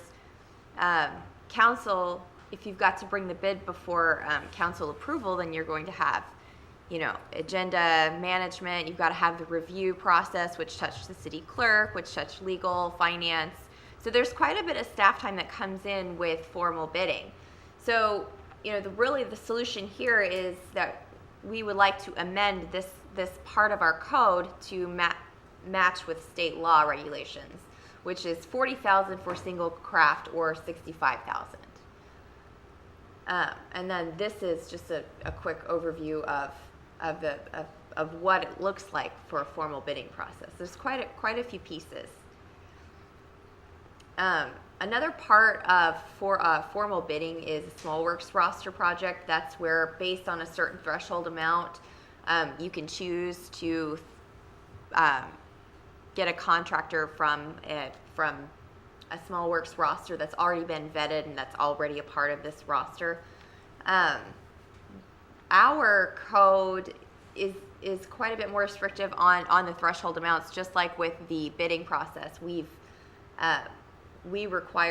our threshold amounts are quite a bit lower than what the state allows. And so, really the solution is to be able to match what state law has authorized. And then we have the architectural and engineering services. Really, our code has basically adopted the RCWs, but just the structure of it can be enhanced so that it's got a more logical flow, a little bit more user-friendly. This is just an example of, an example of a cheat sheet that engineering sometimes uses in order to keep track of the differences between state law and our city code. Sometimes we feel like this. So now this section of our procurement code is where council comes in. So those two things that we first talked about, the public works projects, the really big projects, and then the, the other one? The architectural and engineering projects, those are state law mandated, right? Our intent is, or our hope, is to try to match state law. Now this is a kind of a different animal where council gets to set these policies. Purchasing, which is like our purchase orders, supplies, materials, and stuff. Professional services, where you need a technical a consultant for a specific issue, and then our purchase services like routine maintenance, janitorial services, that kind of thing. That's where these policies can be set by our local body, which is pretty exciting. We can do a lot of great things to move along the process and streamline it. I think I turned it off. Is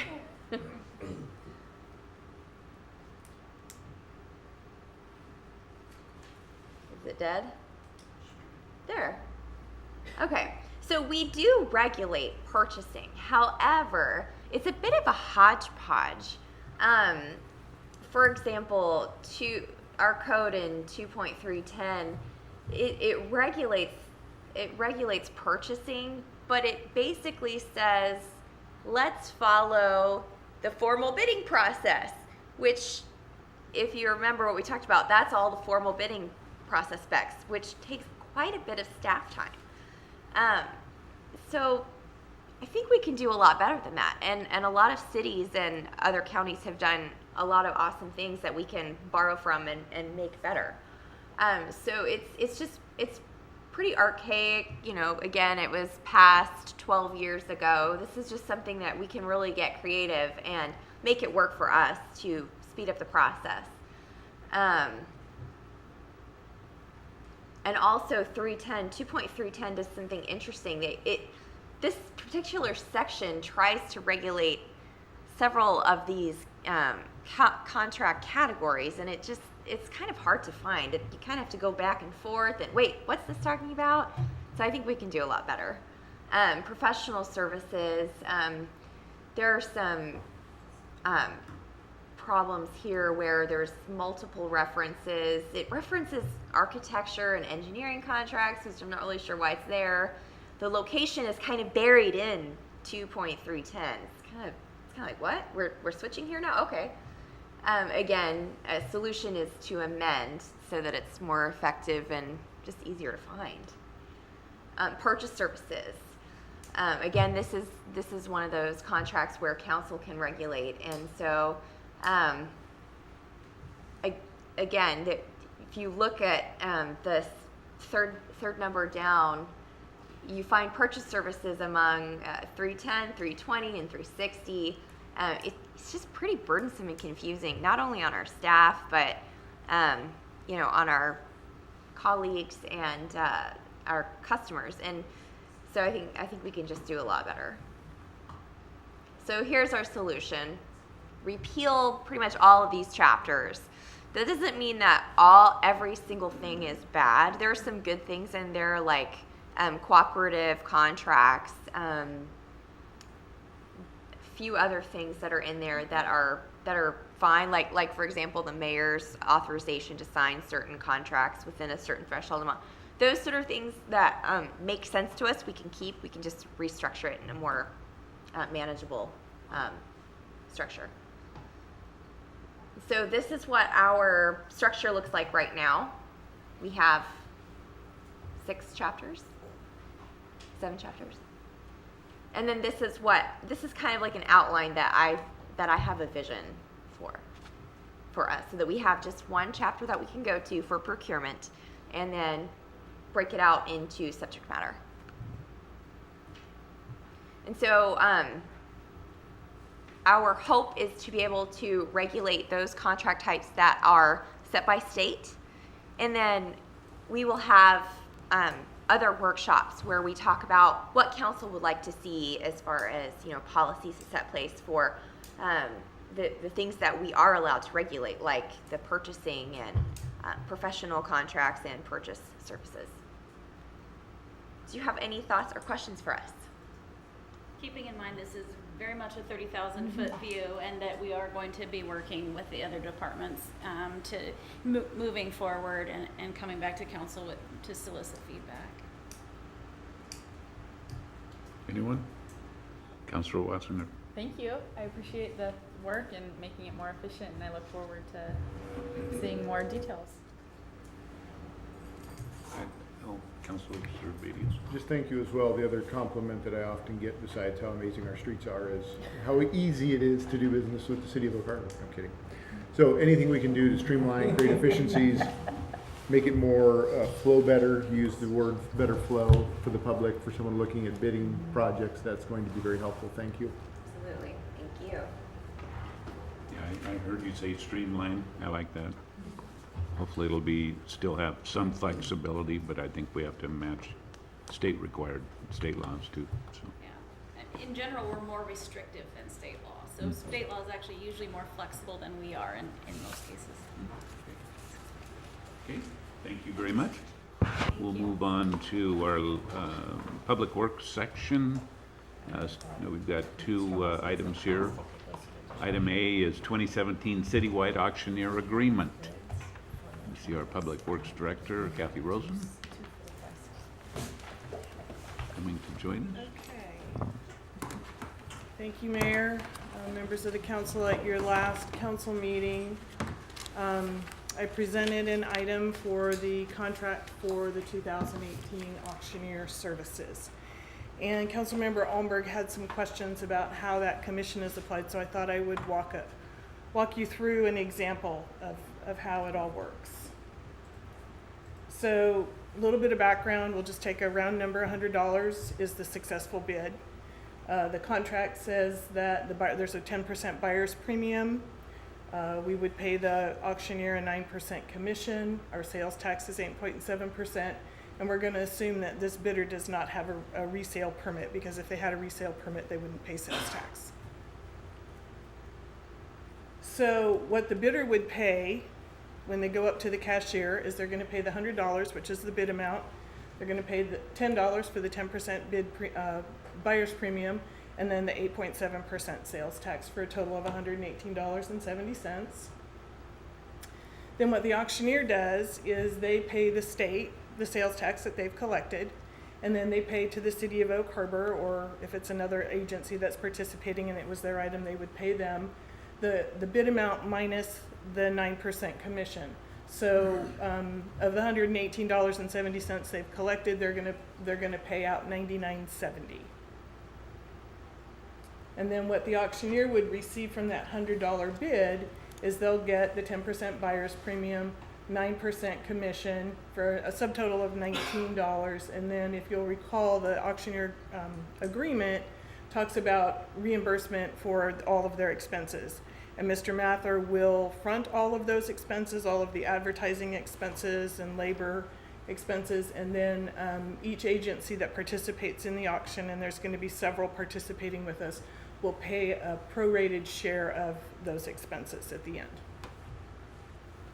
So in summary, sales tax, commission, and buyer's premium are paid on the bid amount, just the bid amount. They don't stack, so sales tax isn't paid on the bid amount plus buyer's premium and that. And so what we've done is we've changed the agreement to define gross revenues for the purposes of this agreement to mean that it's gross revenue means the total of the successful bids and does not include sales tax, buyer's premium, or commission on that. So that's what you will see next Tuesday. Does anybody have any questions on that? Yes, sir. Hey, Mayor. Hi. Couple of quick questions on there you go. That's at 8250, and then here we're looking at not to exceed 8750. There's only a $500 difference, but or have we nailed that down? Is it? I may have, yeah, I think it's the 80s. I may have misstated. So Okay, and then I had one other quick question. So there are a list of 7 participants here, and that 8750 will be divided amongst those 8750. Is that an even split, or is that based on the gross sales of the items up for auction? It's prorated based on the gross sales. Okay, thank you.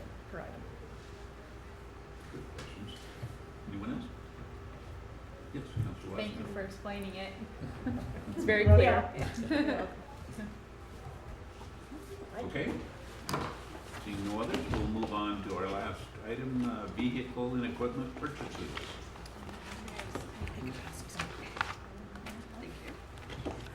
So, Mayor, council members, I'm going to turn this over to Sandra Place, who, this is her area of expertise.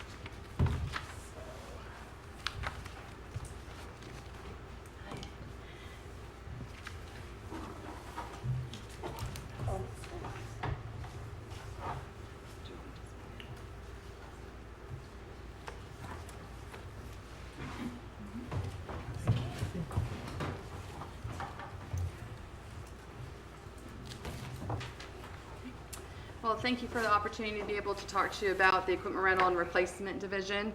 This one's near and dear to my heart because this is where I started 20 years ago, and it's grown, and it's a fun part of the job, I'll tell you that. So first I'd like to talk about the overview of the equipment rental replacement. And this quote basically sums up everything, and it's by John McCorkill. A city fleet is nothing more than a tool for the provision of services to the public by the government employees. When the tool wears out, becomes obsolete, or requires repetitive upkeep, the agency's ability to provide necessary services to its customers suffer. An essential component of effective fleet management is the commitment to replace vehicles before service delivery is impaired or diminished. The equipment rental program is a revolving fund, and it's authorized by RCW 35-2188. It was first established for, or is required for streets divisions, and it's established to provide equipment rental services within the local government, provide a mechanism in which an entity may rent expensive equipment and supplies to departments within that entity. It also allows us to level out the peaks and the valleys when it comes to purchasing large pieces of equipment. This is, in 1998, we had a repair and maintenance and replacement fund called 501. It was a combined fund, and in 2006, we ended up separating the repair and maintenance and replacement fund into a 501 fund and a 502 fund, and the reason is just to be able to better track what was replacements, or repair and maintenance, and what was replacements. This next sheet just is a chart that we put together that kind of shows you how the fleet is divided amongst all the departments. And as you can see, Public Works is pretty heavy, but you have to remember they have 7 divisions, which are 7 small departments within one big department.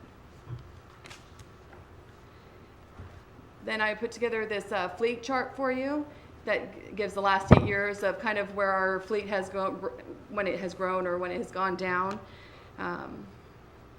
We're pretty steady, and there's nothing significant. There's just that 1 year right there where we ended up buying those 2 big reader boards that you see. And then we also had 2 new plows and 2 new sanders that year that City Council had approved with the new swab loader truck. So nothing significant, just an equipment basically increase. The next one is Oak Harbor, the Equipment Rental Division. Our mission is to interact with other city departments. We provide 24/7 service. Our mechanics are on call all the time. Repairs and maintenance in a timely manner. Provide an equipment replacement program. We provide safe, efficient, and economical fleet services, and we support the mission of all the city departments. We are here to help them. We're help them to get to that mission that they need to accomplish. This next spreadsheet, I apologize for it being so small, but I wanted to put in there an example of the $1.2 million is what is budgeted for 2018. That includes the carryovers, and it also is not it subtracts out the vehicles that we're not going to do this year that we're going to postpone till next budget cycle. So it just shows you that in the equipment rental fund, when you see it at budget time, that machinery and components under 6,400, that's where all of your vehicles and equipment are listed. And you'll also have it listed out of by item as well, so you'll be able to see. This next one, I use the police department as our example, and it just shows you that all of the budgets have a line item called interfund vehicle contributions. That is where the money goes into the 502 fund. And I should say not all of them. Obviously, legal does not have its own car. Finance doesn't have its own car. So the ones that have their own vehicles will be in this. We'll have that line item. So when to replace. One of the most difficult issues concerning municipalities is determining the ideal time to replace vehicles and equipment. This is how Oak Harbor addresses these issues. We first look at initial life cycle based on the APW planned fleet replacement, which is this book. For those that have been here a long time, you probably saw this book. This has now replaced this book, so you can just disregard that one if you'd like to. We have 22 years of history in the computer as well for all repair and maintenance, and we also have spreadsheets going back before my time on replacement, so this is not a new concept at all. In fact, when I first started, we often had a lot of people calling us to ask us for our examples of how we were doing our replacement program, and they mimicked it off of ours. So that was pretty cool that it wasn't just us. This is, everyone's using a certain diagram on replacements. We do not replace vehicles simply because we have the funds to do so. We do a detailed analysis before we recommend replacing vehicles and equipment, and that is on a criteria worksheet. I think you've seen it in a lot of your agenda bills. I've also included it in your packets. We also look at changing needs. Have the job duties changed? Has staffing levels increased, decreased? Need for additional vehicles to back up other vehicles. We've had that in the past with garbage trucks. We used to never have any backup garbage trucks. We had 2 for residential, 2 for commercial, 2 for recycle, and if one of them went down, too bad. They either stayed longer or our mechanics were stellar and they got those vehicles back up and running and they just kept going.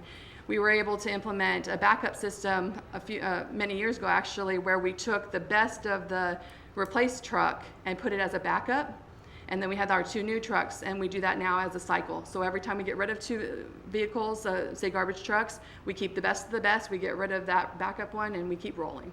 And it works tremendously, and we've also used it when we have double days when they're doing 2 routes on the same day. They're able to put on more vehicles and get the job done. And then we also look at level of service impact, which is what I was just explaining. What to purchase as a replacement. So we ask ourselves many questions. Again, what is the current and future needs? What is available on the market? Are there special features required? Could a smaller, more economical vehicle be used? Would a vehicle from the centralized motor pool be more cost effective? Would a multi-use vehicle be a good fit? And in your book here as well, you can see on page 24 that they ask the same questions and some even more that do not apply to us. Motor pool, just for those that do not know, is we have a motor pool set of vehicles that are checked out by everyone in the city. So if someone goes to a class, they can pick up a Prius. We also have backhoes. We used to have backhoes in each division. Then we saw that the use was not great, so we put all of the backhoes into the motor pool and we started getting rid of backhoes because we knew it wasn't effective to have it in each division. We felt we could do with just the 2 in the motor pool and people just check them out, and it works great. We've also done that with dump trucks. We do that with our swap loader truck that we'll be talking about. So our motor pool fleet is very efficient. It works really well. And it also takes the cost from the other divisions having to own their own piece of equipment, and they just use it from the motor pool. This next one is an example of the solid waste truck. This is the truck that you approved last month, and we were going to show this to you, but things just didn't work out. So I'd like to show it to you as an example of answer these questions. What tasks or functions does it utilize? This particular truck, and you can't really see it, it's really beat up worse than it is on that picture. They take the roll carts and they change them out. So they put the roll carts in, go to the stop, change them out, put the new ones in, and come back. They also have to pick up couches, mattresses. This is just a regular sized truck. It's not anything spectacular. They have to use multiple trips a lot of the time, especially if they have to do a sectional couch. They easily get 10 mattresses a week. So, there's different things that are happening. What special features does it need to perform the task and function? It just needs to be large enough to hold the roll carts without losing them and without hurting our staff, because our staff is literally picking up these big cans, all the sizes, and putting them over the bed to get them in there. And that's where all of those dents are coming from. And so we'd like to avoid that. Could a smaller, more economical vehicle be used? No, we've already established that. In fact, we would like to do a bit larger truck, which is what we've had approved, where we're going to have the stake beds, and all 3 stake bed sides lay flat down, so they'll be able to roll the roll carts up, no lifting. It will be easier to put in 10 mattresses at one time versus 10 loads of whatever, sectional couch. And in fact, you also only need 1 employee if the employee can do all those 10 mattresses. Right now, they may have to go out with 2 staff to do whatever they need to do, or that sectional couch. Are there any environmental issues? None for this particular vehicle. Could a vehicle from a more centralized motor pool be used? We don't have one. This is going to be the first of this kind in the fleet. We also could ask ourselves, could we use a multi-use vehicle? We could probably. You'll see coming up that we have that swap loader, but it doesn't make sense to bring out a swap loader flatbed, drop it, put the stuff in. It's a huge truck compared to this size of a truck. It just doesn't make sense to use that. So this is what I'm talking about, the example of multi-use vehicles. And for those that have heard me over and over again on this one, because I love to use this example, this is like our transformer truck. It's a 10-in-1 truck. You can, it has skid plates, and you drop the skid plates and you pick up the next item. So it doesn't let the vehicle be just solely used for one purpose. If they were on a job and they needed to transport something on the flatbed, they would do that, drop it, go back, maybe get the dump bed, load up their sand, come back out, do their job. It allows them to keep going and keep flowing. Every department uses this. You can see we haul the mowers out to Fort Nugent Park, the ones that can't be driven all the way out there. We use it for a dump. We put our trench place on there, our shoring. Obviously it's used for sanding, snow plow. We use it for that new de-icer that is working very well for our winter maintenance, our winter snow issues. Our solid waste department uses it for their recycling container. Prior to that, we did not have a truck that was able to let us do that service. And then also for dumpsters, prior to this apparatus, they used the big garbage truck, so they would have to just use the forks of the commercial truck, drive it out there, dump the dumpster, come back. This one allows them not to tie up that garbage truck that we need to keep running as long as we can run it, because they're expensive. And we are able to use this, what is called a dumpster apparatus. And it's just easier to get into those areas for them. And I like to also, I don't know if I said this or not, but what I love to say about that one is that we're only limited by our imagination. If we can put something on a skid, we're going to put it on a skid, and we're going to make it, we're going to use it and make our fleet more efficient. What did I get? I went too far. So we're using this weighted point system, and that's where that criteria sheet that you have is. It's based off of Napaville is where we use it, but there's also many of them in here that you can look at. It's a point system that's used in fleet organizations, and it's the most popular way to do it. All the stakeholders understand the factors being considered and have bought into the process. Utilizing a point system brings credibility to the process, and this process can be rife with politics and emotion. And in your book, as I said, on page 21, you can see that there's another example of one that's very similar to what we use. And we use it across all departments, and it seems to work very well. There's 2 different ways that's the criteria sheet, and that's in your packet. And then we also have a RTA system, which is what I was telling you, how all of the data is into a software program. And we're able to pull out all of this data that you need to create that criteria. What is the total life cycle repairs of the vehicle, by year, by the whole life cycle, everything that you can, and then it's broken down to, was it a preventive maintenance, was it tires, was it a heavy repair, was it transmission, all those different things. And then we do it based on a light duty vehicle and a heavy duty vehicle. So a light duty vehicle would be, of course, a pickup or a car. Heavy duty, something that is supposed to last longer, like a dump truck, like a backhoe, a garbage truck, that type of thing. And the only differences on those is that one of them goes for longer hours, and the bottom rating criteria is heavy, is more intense as well. And it should be. It's a heavier piece of equipment. It's made to last. The replacement purchasing process, we utilize the state and federal contracts if we can. They've already done the legwork for us. It saves us money. It saves us time. It lets us buy in bulk.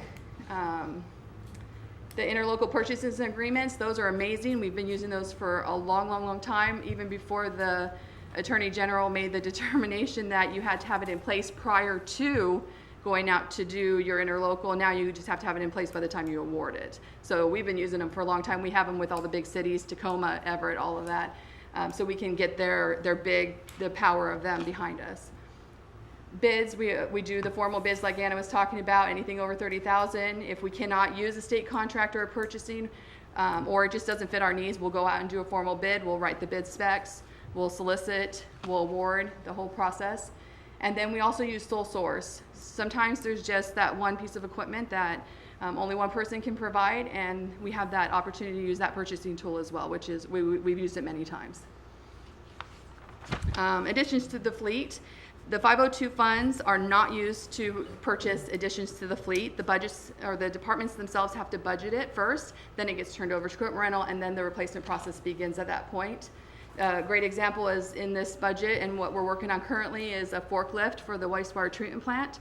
They'll need it once they have to start moving their chemicals around, and they have a big dumpster that's gonna have to be brought out, and also moving some pumps and parts. And so we're going to be, they have budgeted in their budget to purchase that, and then it will go into equipment rental for the replacement. And then we included this updated sheet, and I apologize, the one that's in your packet is pre-carryovers. This one is after the carryover. So this is what, this 1 point, and the total didn't match up on that one. I don't know why, but it's 1.2 matches that 1.2 in the budget. I apologize, I'm not sure why that happened.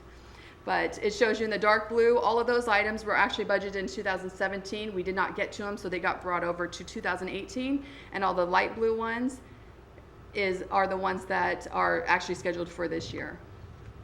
So, and that's it.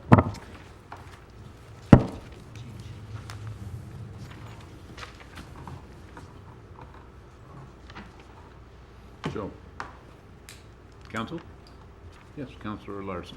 I really appreciate this level of detail. I've in all the budgets that we've looked at in the past for every department, whether it's fire, police, public works, I've always appreciated that weighted point system, and the fact that it makes sure that we're not just, okay, we've reached one milestone, whether it's mileage or usage. Yes. And you know, we've gone over, I've seen on a number of these, in the number of years or the number of miles, because we've been able to track these maintenance costs and how we're using and maintaining and caring for these vehicles.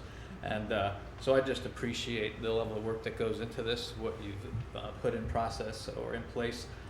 Like I said, I've always appreciated it. Now I have an even deeper appreciation for that. The only other question I have is, you seemed pretty excited when you talked about the swap loader. Were you ever allowed to drive that? Are you allowed to drive that? Have you ever driven it? No. Oh, okay. I don't have a CDL. I missed that boat. I should have done it. Well, thank you. Thank you. Anyone else? I do have a forklift operator license, though, I can tell you that. Right. So I can drive the forklift. Okay. Thank you very much. Thank you. Thank you. So we are on to City Council.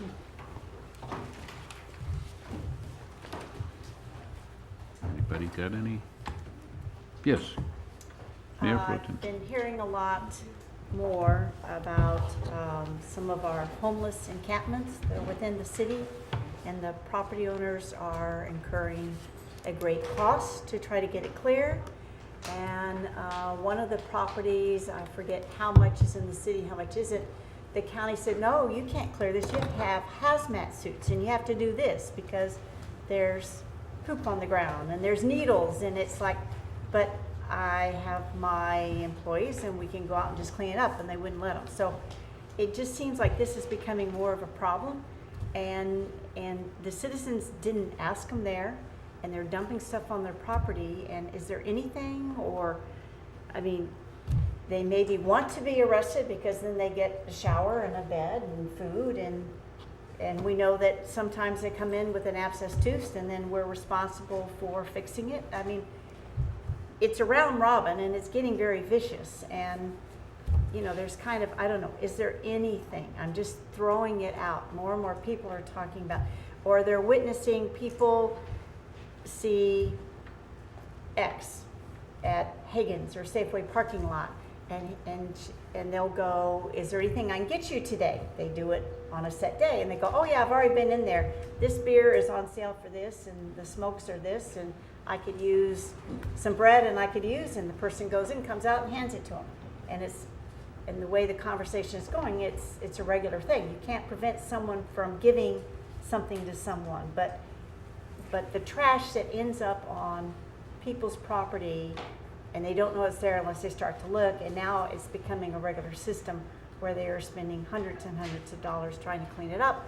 And now you've got someone, an inspector who, I don't know, happens to go by, hears about it, says, oh no, you've got to do it with hazmat suits, and you've got to do it with, so I don't know where this is going, but it's becoming quite a problem and a headache, and you want to be nice and help people, but this is kind of like abusing the system. I'm just bringing it up. I'm open for ideas, or how can we help, but this is, it's more than just a few, and the summer's coming. And when the summer's coming, I know at Help House, they have more transient population. The carnival is coming, and I already know that some of the carnies have ended up at Help House, and that's something we anticipate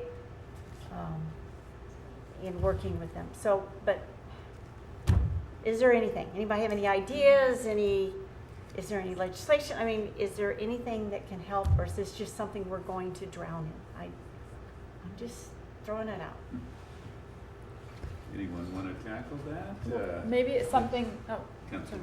maybe it's something that maybe police chief could speak to, you know, maybe not today, I don't want to put anybody on the spot, like doing this way, but in a future workshop or council meeting, or just something to give a briefing on the issue, that issue specifically, you know, homeless encampments on property, and what the options are, and what the right thing, the legal thing to do is. And Nikki's looking away when I said legal. I think, you know, yeah, definitely. If it's an issue in the city, I would want to hear what our responsibilities are and options, for sure. Yes, Councilor Cervasi. Thank you. My thoughts on it, something I've been pondering, and I've gotten some feedback, and I was going to introduce it shortly. The city of Gig Harbor implemented an ordinance that does not allow people to, panhandling is legal. It's protected by the First Amendment, I believe. Chief could tell me this, but Gig Harbor implemented an ordinance where if you're handing things out of car windows from a vehicle safety standpoint, I was just reading about it, that's not allowed. And you know, the one intersection I think of, and I don't know if it helps with the trash, but from a public safety standpoint, the Higgins was Safeway, but that Higgins intersection is a challenged, I watched it today, it's a very challenged intersection with complete focus. And now when you have 2 or 3 people standing there with a conversation, and you're looking both ways with limited visibility trying to get out, it's something I think I was going to talk to Nikki, and we'll have that conversation, I guess, but from that perspective, it might help cut down on some of that interaction pedestrian car. I don't know if it helps with the cleanup or any of the trash stuff, but that was something I wanted to research. And on the heels of the shopping carts disappearing, did you see they're gone, Mayor? I did. Yeah, I sure did. The ones across from Higgins disappeared, and we didn't even get the ordinance in place, but just the talk of an ordinance really seemed to make some progress. So I think there's some discussions we can have that might help with some heightened awareness across the board. Anyone else? Yes, Councilor Weaver. I have a comment on another subject. Before coming to today's meeting, I was actually at a meeting with the North Whitby Lions Club, who unfortunately, after 37 years of hosting their car show here in town, sounds like it may be the last year. So they may be possibly our first fatality from the Windjammer Park issue. you know, they're an older club. They've been doing this for a long time, and they kind of have everything established, and they're feeling fairly overwhelmed with the idea of picking up this event that has been down in City Beach Park for almost 30 years now there, and moving it to a whole nother location, and you know, then of course picking it up and moving it back to a new revamped park. So. You know, I certainly want to commend Hank Neidham, who has met with them and has put quite a bit of effort into trying to come up with alternative solutions for them. But it sounds like a combination of both the reduced LTAC funding that they didn't receive any, as well as this Windjammer Park might be a 1-2 blow. And I just wanted to share that with council. Certainly. You know, I was actually the founder of that show 37 years ago, and it has raised over $500,000 for the community over its time. So I hate to see it go, but if it goes, it will. But I did want to let everybody know about it. Certainly, they haven't made the decision yet. I gave my 2 cents in on alternatives for them, and again, Parks Department has bent over backwards to try and address this, but I wanted to get it out there. That's it. Anyone else? We have some issues that we have talked about internally regarding the homeless, but I don't have any reply really to this afternoon. We have some concerns, and the chief and I have talked at least some about private property concerns. When people report their concerns about encampments, there's a process but we can and do intervene, and we're at least from the police department level, we're certainly aware when they bring it to our attention. And is the problem growing? You know, I do know that there's a concern that South Whidbey had a homeless shelter, overnight shelter, that they don't currently have. I had an email, I think it was today, I was trying to find it here, that a request, and I think it was the county talking about the 2 major players in the Harbor Haven being in Oak Harbor. Should we be asking those people to readdress the issue on South Whidbey so that they can start that up again in some fashion down there? Before we got Harbor Haven, I was accused of not doing anything up here. At one night down in Langley, they had 5 people from Oak Harbor that were, you know, traveling down there and finding shelter down there. You know, even though George Saul and gosh, I can't remember her name right now, the Faith, yeah, have spent so much time and effort trying to be part of a solution. The people that are allowed to use that have to follow the rules. And one of the biggest problems that we face, or that I see, is that there is a number of people that don't want to follow the rules, that make that choice to be not following the rules, and then still making the choice to do what they do. And believe me, it's a difficult problem. Is it growing? Is the problem growing? Sounds to me like it's growing, and it's a concern in all communities. You know, are we attracting people here? I get that question with free transit, with amenities that, or with some of their answers that they can get help here that they can't get somewhere else, particularly somewhere else on the island. That's a really good question. I don't have very many answers for that, whether we are attracting more people, whether some of the people that are problems here today are homeless here in Oak Harbor because they have more amenities. Mayor Pro Tem. Is lot of people are working and, you know, they can't come to the workshop, but if we were to put out, you know, you're having concerns with your property and this, and something is happening, that they could email something, whether it be a certain department or something that we could kind of collect to maybe get a better picture. I mean, it's hearsay, you know, people, I got stopped in the marina, I got stopped in the grocery store. I mean, you know, we're all hearing snitches, snatches, but if there was a way, if someone couldn't come to a meeting, to be able to voice or contact a number or department or something to say, hey, I would like you to know this is what's happening. They may not be ready to take action. There may not be any action that can be taken, but I think we need maybe more of a handle of how widespread, where all of this is. But when you know of some people that are spending $600 to $1,000 a month hauling that junk off that they have found on their property, hidden under bushes and different things, I mean, there's not many families that can absorb that cost. And I don't know what we can or can't do, but at least if we knew a little bit more, if there was a centralized, I can at least let somebody know. Well, I don't know. Well, if they're trespassing on somebody else's property, there are rules, there are laws against that. And so if somebody wants that problem taken care of, they can call our police department. If they've done the right things and that trespassing continues to happen, we can, and I do believe we do intervene in those matters.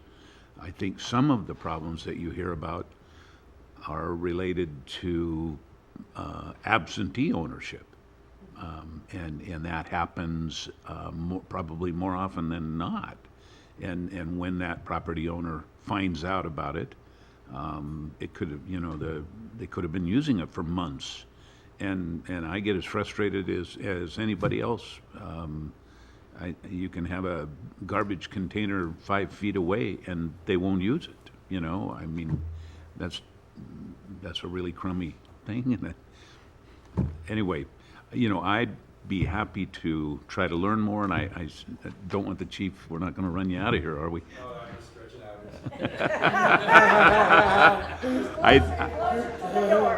I think the chief's got quite a bit of experience with this, and we'll talk more about it and try to gather more information. I do expect to hear something from the Langley mayor before long to see if they're addressing it. If it's true that they're not, you know, we do, I know the Harbor Haven people do communicate, and they do know where those people are from if they're not from Oak Harbor. They do gather information, so we can try to get more information on that for you. Anyone else? Okay. We'll adjourn then at 4:08.